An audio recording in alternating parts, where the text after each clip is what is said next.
Ganyan siya. Nailigaw siya. Gusto niya sundan yung amo niya doon. Yun, sa malayo, nangingisda. Ayan, gusto niya sundan.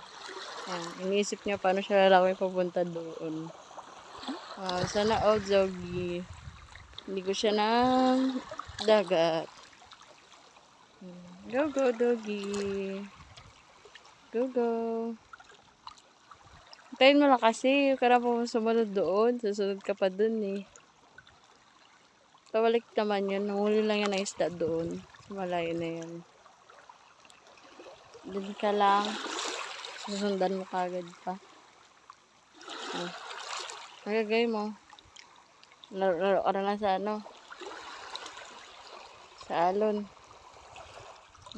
Hintay ka na lang.